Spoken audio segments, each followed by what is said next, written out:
breaking down the deals, data, and disruption shaping global markets. You're listening to The Daily Ledger with Dennis Sert.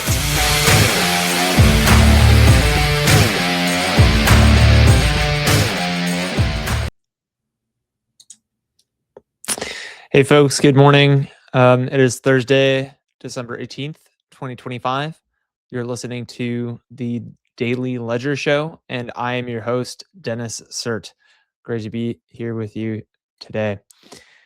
Okay, let's go ahead and jump into what we got here today. So as usual, let's go through some of the macro data. The Dow Jones is down 0.47%. The NASDAQ is down 1.81%. And the S&P 500 is down 1.16%.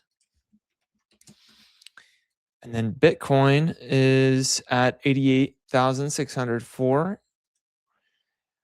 which means that it was up 0.99% in the last 24 hours. So there you go.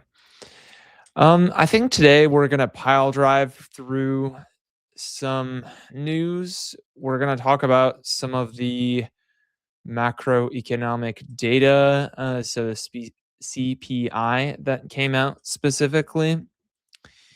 We're going to talk about an interesting story I saw this morning on the Wall Street Journal about Anthropic Claude, and I guess it was running a vending machine, and how that turned out. We're going to talk about the new head of NASA. We're going to talk about conversational AI coming to Amazon Ring doorbells. How about that? We're going to talk about Oracle's data center, which apparently there's some news around that. The newest data center, the party Blue Owl pulled out. So we're going to talk about why. And then finally, we're going to discuss DoorDash's ChatGPT integration. But make sure to first download Byte AI Market Analysis, which is a financial co-pilot that you use to aggregate news sentiment as well as technical indicators, which are what economists use to trade off of when doing trades. It tells you after accumulating all of that information from the technical indicators and the news sentiment. It's basically ChatGPT with some fancy prompts in real time telling you whether or not it's underbought, overbought, or neutral, or in other words, when you should buy, sell, or hold. Of course, it's not a financial advisor. Neither am I. And past success does not indicate future results. But it's a great tool. I use it every morning when trading stocks. So Byte AI, download today off the App Store. Okay. All right. So let's go ahead and talk about the Consumer Price Index summary that came out this morning at 8:30. So about an hour ago. Looks like the CPI increased 0.2% on a seasonally adjusted basis over the 2 months from September 2025 to November 2025. So and I'm sure we all know this, but just as a recap, when the CPI increases, it usually means a decrease in purchasing power. So it's kind of it's one take on basically purchasing power. So but it increasing is not the direction we want the CPI to go in, but it was a moderate increase, so whatever. So yeah, that's what this New York Times article is discussing as well. Simultaneously, inflation went down, cooled to 2.7%, which is just another take of the same data, which is good. Obviously, we want inflation to decrease. So it cooled from 3% in November. So this was generally seen as a hurrah by both the Wall Street Journal and the New York Times. So that's cool. Yeah, so that's what's going on. So let's jump into this story here from the Wall Street Journal. This is kind of a fun story. So we let AI run our office vending machine. It lost hundreds of dollars. So this is interesting. So basically, this office just kind of, for lack of a better term, raw dogged Anthropic Claude. And I guess the agent bought like a beta fish. It got like started haggling with the employees and stuff. Yeah, that's why you need to have good prompting. I mean, that's what startup moats are really these days in terms of AI startups. It's really prompts, as well as data. And that comes with time, but and users. But yeah, so anyways, I guess like I mentioned before, they got this beta fish. I guess they got like this special wine. Yeah, so you gotta prompt well. What can I say? Okay, just pile driving through this stuff here. TechCrunch. Jared Isaacman confirmed as next head of NASA. So this was actually kind of the straw that broke the camel's back with Elon.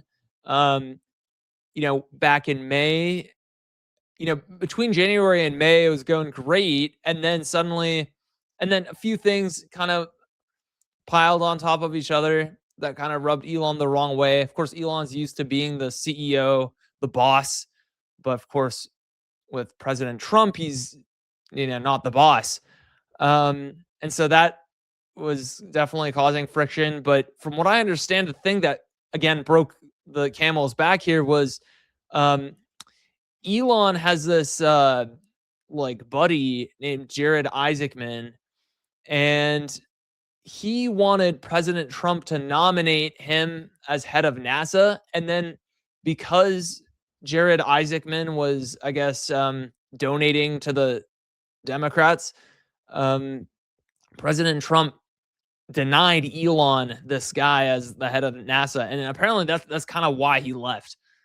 Elon did, that is. And so now, of course, like I think it was like last month, President Trump said that Jared Isaacman would be nominated as the next head of NASA. So this isn't particularly new, but what is new now is that he was confirmed by the Senate to be the next head of NASA. So this is pretty good. I think this is good for SpaceX and our prospects to go to Mars. Yeah, so that's cool. All right.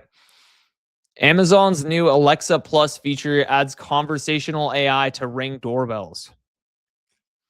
Apparently, people are talking about how in there's this new feature called Familiar Faces, which allows you to catalog the faces up to 50 people who visit you regularly. Once labeled, these people will be named in the Rings app timeline and notifications when they visit.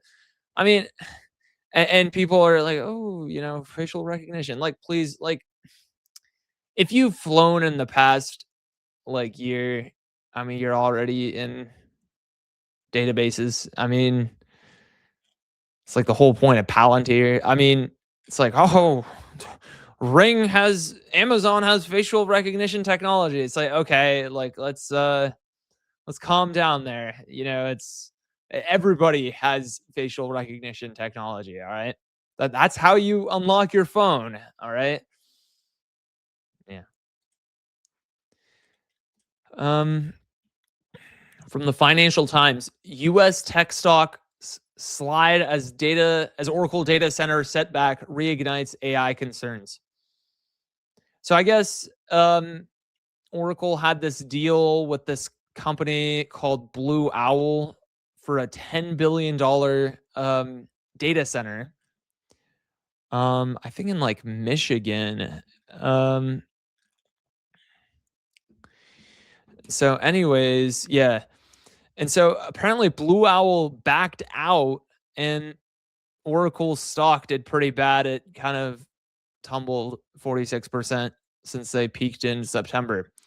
But yeah, I guess it's not very good. Apparently the reason Blue Owl backed out was because of the deal's terms, particularly that existing leases and debt financing structure. So seems like it was just like a bad deal for Blue Owl. Um, and I think the way that this Financial Times article is trying to spin it is like, oh, it's like one of these AI doomer type art. I mean, London, I bet, has a lot of boomers who are running Financial Times who are not exactly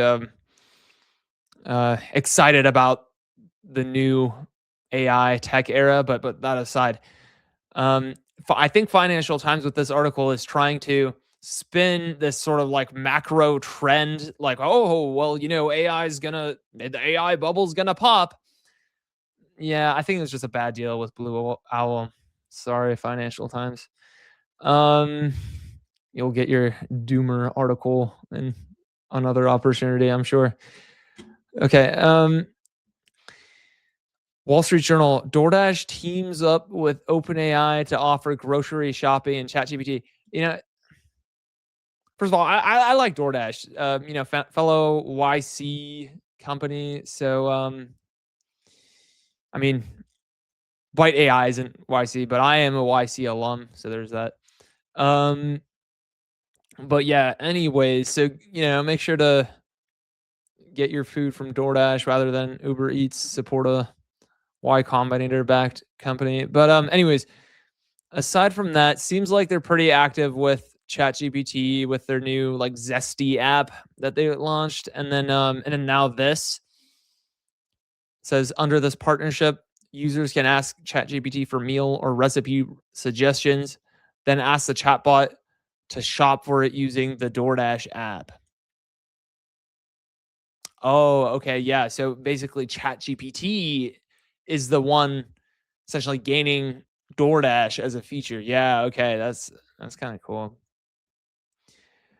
Um, the app in ChatGPT is currently live for select users. Yeah, so OpenAI has kind of been like app shopping like this. Like, recently they added Spotify like a few months ago, and so it can, I guess, make you like albums and stuff. And then I guess now they're adding DoorDash. Yeah, it's just gonna slowly expand, and then soon we're gonna have like robots like the Neo 1X Neo, and then Optimus, and then they're gonna be able to do physical tasks as well as everything that ChatGPT can do with these apps. So there's that. Okay, I think we're gonna end it there today. Make sure to download Byte AI, which is available as a direct-to-consumer iOS app as well as through the web app, which is how I did it at the beginning of the show. If you use podcast20, the code podcast20 at Stripe checkout on the web app, you'll get a 20% discount off your first month. Hope you guys have a great day. Make sure to make lots of money out there in the stock market, and I'll see you tomorrow. Peace.